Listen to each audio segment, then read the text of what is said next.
Citizen वित्त मंत्री निर्मला सीतारमण निर्मला सीतारमण ने बुधवार को संसद में बजट पेश किया था, जिसमें कई तरह के बड़े ऐलान किए गए थे।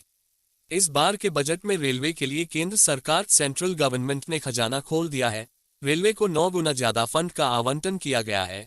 इन सबके बीच में रेलवे मंत्री अश्विनी वैष्णव रेल मिनिस्टर अश्विनी वैष्णव ने आम जनता के लिए बड़ा ऐलान किया है, जिसका फायदा देश के करोड़ों यात्रियों को होने वाला है। इसके साथ ही सीनियर सिटीजन्स रेल फेयर को मिलने वाली छूट पर भी रेलवे मंत्री ने बड़ा खुलासा किया है।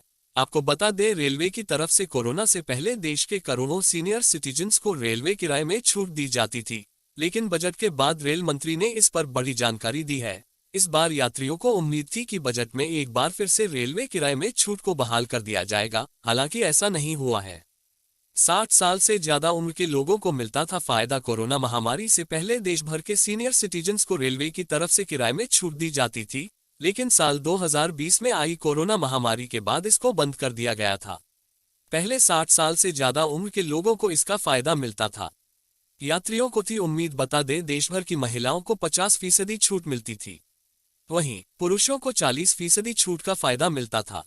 कोरोना महामारी के बाद स्थितियां सामान्य हुई तो सभी को उम्मीद थी कि रेलवे फिर से किराए में छूट को बहाल कर देगा, लेकिन ऐसा नहीं हुआ है। रेल मंत्रालय मिनिस्ट्री ऑफ रेलवेज की ओर से मिली जानकारी के मुताबिक ट्रेन में सफर करने वाले सभी नागरिकों को किराए पर औसतन 53% का डिस्काउंट मिलता है।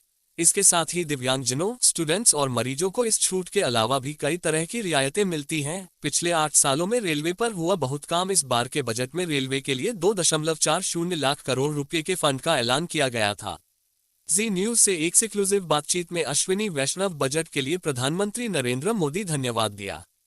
उन्होंने कहा कि रेलवे के लिए इस बार फंड का रिकॉर्ड आवंटन हुआ है। भाजपा के केंद्र में सत्ता में आने के बाद से अब तक के कार्यकाल की बात करते हुए उन्होंने कहा कि पिछले 8 सालों में रेलवे पर बहुत काम हुआ।